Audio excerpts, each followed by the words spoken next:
Hey boys and girls, we just finished our reading of Rosa Parks and it ends where she's arrested and never really put in jail per se, arrested though, for not getting up and moving out of her seat and giving it to a white person.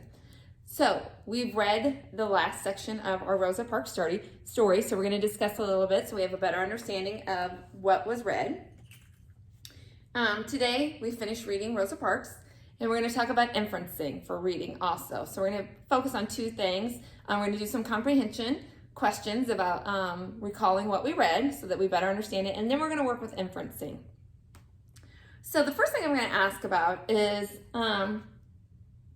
what do you think Rosa Parks usually, not what do you think, what did Rosa Parks usually do before boarding a bus that she did not do on December 1st, 1955? Okay, so when we last read about Rosa Parks, she ended and said she always made sure that when she was getting on the bus that she did not have that same bus driver that was mean to her that one time where he made her get off and she paid her fare, was gonna get off, make her get off and go around the back, and she refused, and she went ahead and entered in the front and then acted like she dropped her purse and sat down in the white section to pick up her purse. So anyway, so she always made sure she did not get on a bus that bus driver was riding because she knew it would just be problems, okay? But on this day, on December 1st, 1955, she did not check, and she ended up getting on the bus that had that same driver. And as we know, that it caused problems, okay? Where he wanted her to give up the seat, she refused, and she ended up being arrested. So let's talk about, why do you think the three African Americans sitting in the same row as Rosa Parks stood up the second time the bus driver told them to? So we're going to make an inference here. Now, we don't know for sure why, okay? We're not calling this a prediction because predictions can be proven to be true. We don't know why. So when we make an inference, we're drawing on a conclusion, okay? We're making a conclusion. We think we know why, but we're not for certain. We don't have any proof. So an inference isn't right or wrong as long as it's logical and it makes sense. So what you read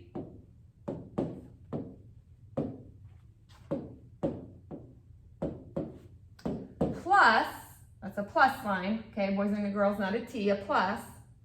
So what you read plus what you know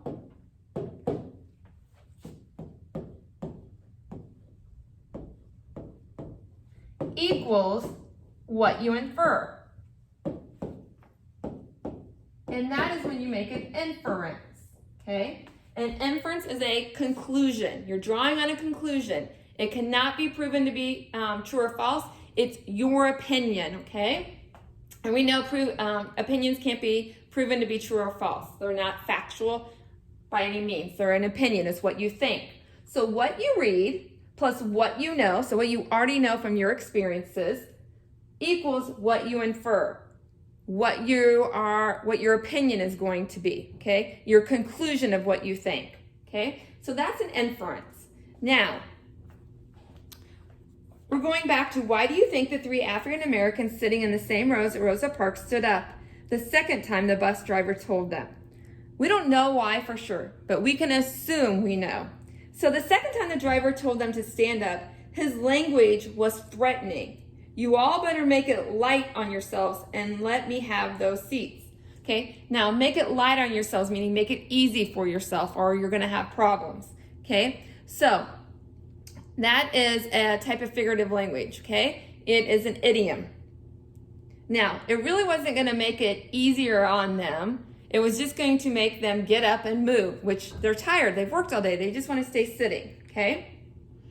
What did Rosa Parks do that caused her arrest? Now we know that the other passengers moved. Rosa Parks refused to move, and that's why she was arrested, okay? She refused to give up her seat so that a white person could sit in that seat. And that, at that time, in 1955, that was breaking the law, okay? So the bus driver contacted the police came and they arrested her. Now, we're making an inference here, what did the policeman buy? The law is the law. How might Parks respond. Okay, so she didn't respond. She didn't say anything. Okay, he meant that he had to arrest her because segregation was the law. Parks, we're making an inference here about what she might have said, might argue that disobeying unjust, unfair laws will help bring about change. Okay, so the police officer, she says, why are you arresting me? And he says, because the law is the law. That's just how it is. I can't change it. I can't do anything about it. And she probably was thinking, well, we can change it. We can do something about this. We don't have to obey by this when it's not a fair, it's an unjust law. And so she found a way to change that law. Okay? Now, you're going to need your workbook, and you're going to turn it to 11-1. We have a graphic organizer. Okay, so page 123 in your workbook. So grab your workbook. You're going to need it. 123. We have this graphic organizer. We can't do it as a group because we're not here together as a group, so you're going to have to do it on your own. Now, we're looking at pages 40 through 43 in the reader. It says, the next stop was the Empire Theater. So that's where we're going to start, on the reader on page 40. And it ends on page 23 where we're looking. I never thought of them at all and never even bothered to criticize them. So we're only looking at that section, page 40 through 43, and it starts, I never thought hard of them at all and never even bothered to criticize them, where it ends, okay?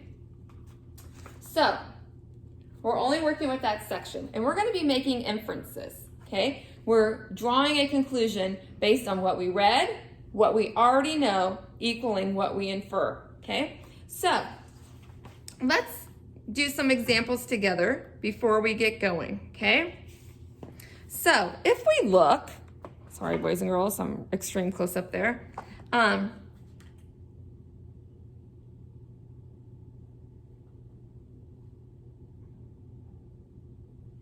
Rosa Parks has a conversation with the driver, okay? And they only say a few words to one another, okay? The only words we said to each other. She also writes that she did not speak during the ride to City Hall in the police car, okay? So, we're going to take this quote, the only words we said to each other. So we're going to put it inside quotation marks. I'm going to write it. The only words we said to each other. Now it's a quote. It's coming directly from our reading. Now, this is a detail Rosa Parks included, okay? So, we would say here, detail Rosa Parks includes, okay? Not, or saying only a few words.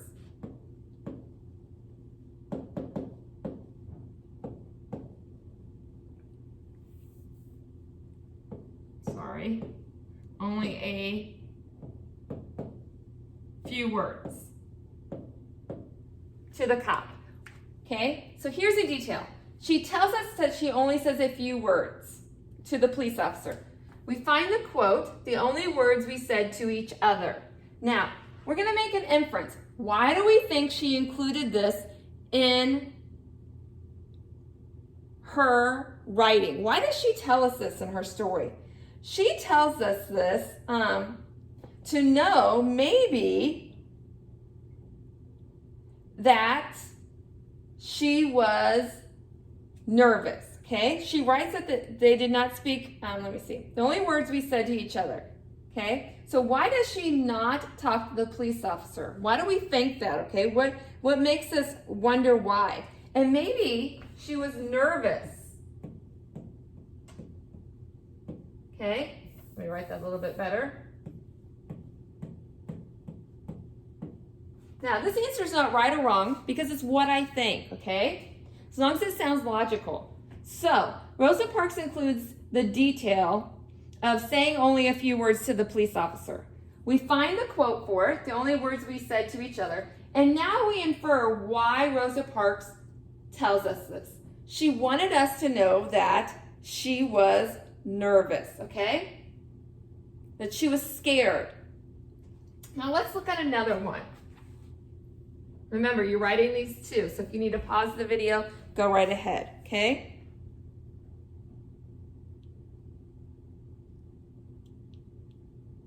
Now,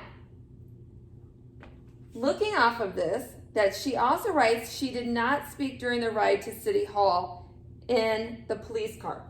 Okay, so she says not, that she doesn't speak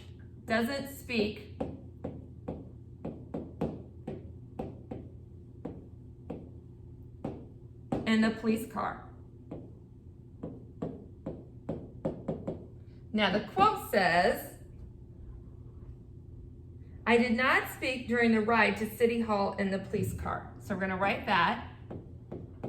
I find where she talks about it. I did not speak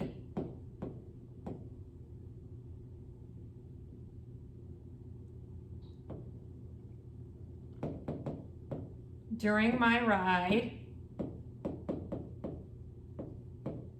to City Hall.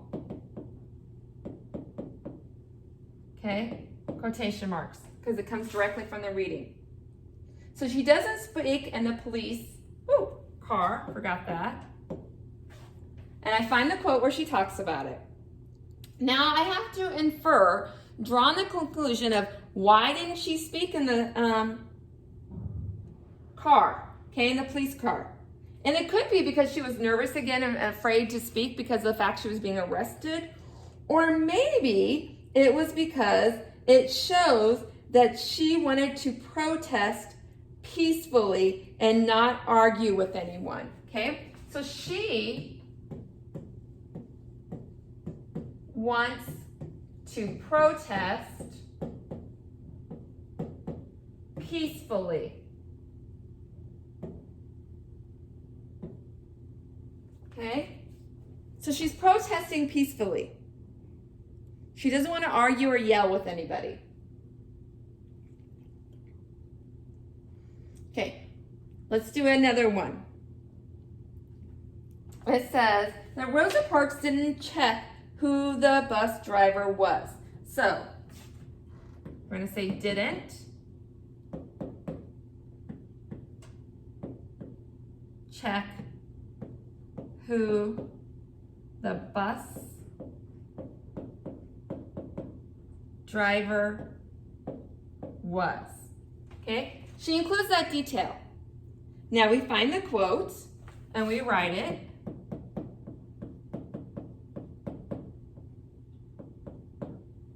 Okay? So this is what we know. She didn't check who the bus driver was. What we read, so here's the quote. I didn't look to see who was driving when I got on.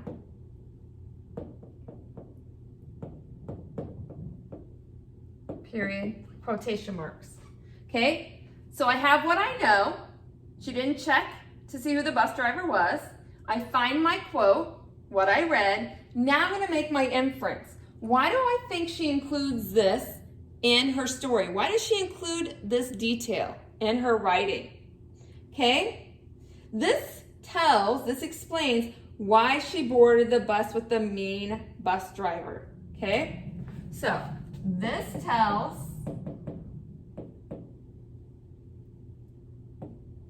why she boarded the bus with the mean bus driver.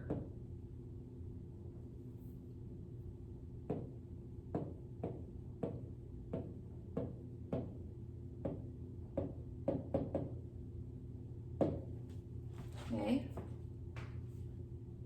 Now, on the next one,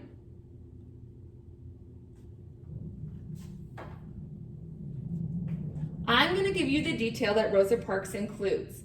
You have to find the quote that supports it, and you have to tell why you think she included this detail in her writing. So here's the detail that she included.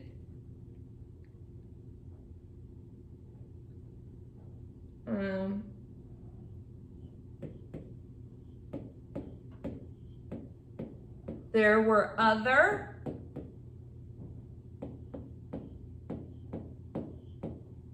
passengers sitting in the middle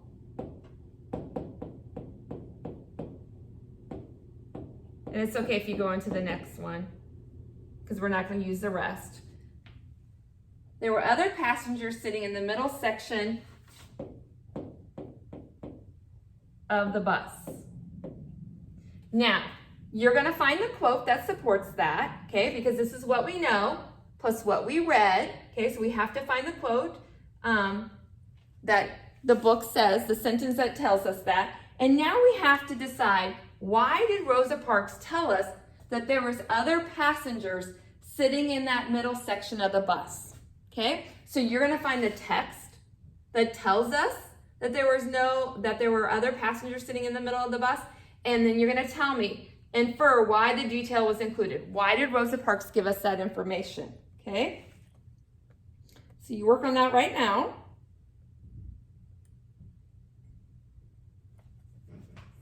Now we're going to move on to the next page of the worksheet, which is page 125, okay?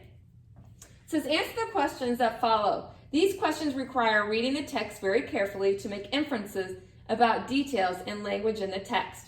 So we're going to do a close read. We're going to read certain sections again and answer questions about it, okay? So on page 25 through 126, you're going to answer these questions on your own. So you have to read the passage and then answer the questions. So we're going to do number 1 together. I thought back to the time when I used to sit up all night and didn't sleep, and my grandfather would have his gun right by the fireplace. Or if he had his own horse, or if he had his one-horse wagon going anywhere, he always had his gun in the back of the wagon. Rosa Parks does not tell the reader why her grandfather stayed up all night. Can you infer the reason? So what do we think was the reason why grandfather stayed up all night? She doesn't tell us, so we're going to draw on this conclusion of it, okay? And I'm going to say Rosa Parks. I'm not going to say, I always want to use her name again, okay? So Rosa Parks' grandfather, because I want to restate my question into my answer.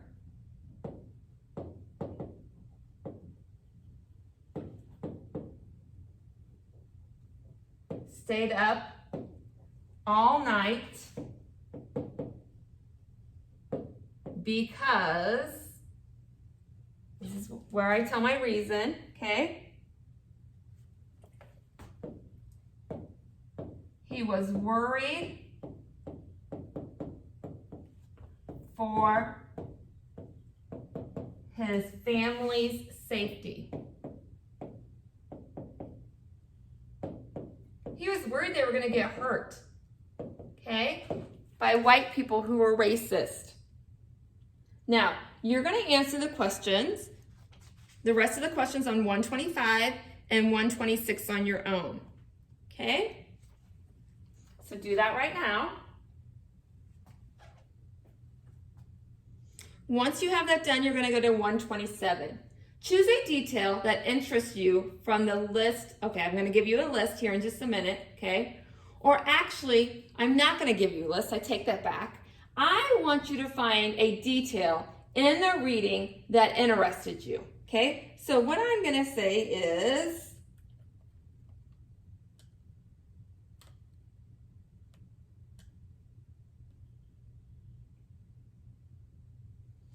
my detail is that not everyone got off the bus, but everybody was very quiet, okay? So that's my detail, okay, that interests me. That's the quote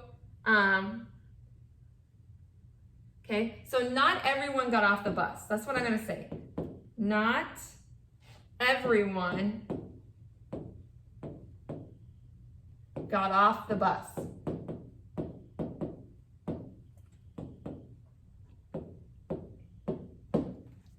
You find a different detail that you like, okay, in the story. Now I'm going to find the sentence where this appears, okay? So my sentence where it appears, I'm going to put the quote. Not everyone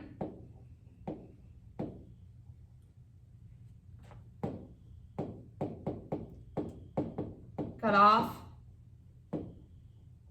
the bus, got off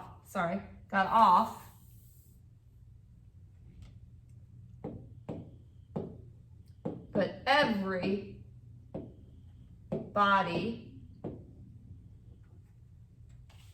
was very quiet.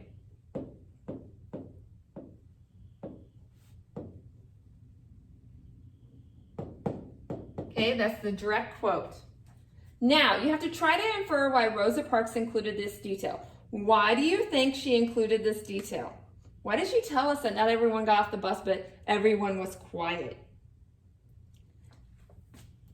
I'm going to say that to show that the situation was very serious. Rosa included this detail to show how serious the situation was. Okay? Explain why you made this inference. Okay?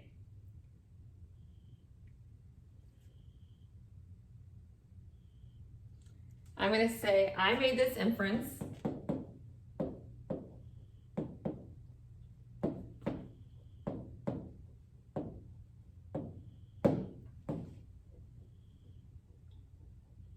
because when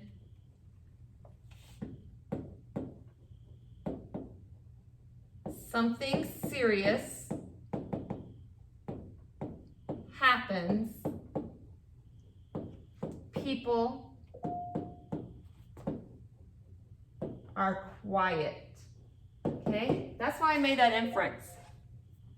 Describe the image that the detail creates in your mind. Okay? And I can see people sitting on the bus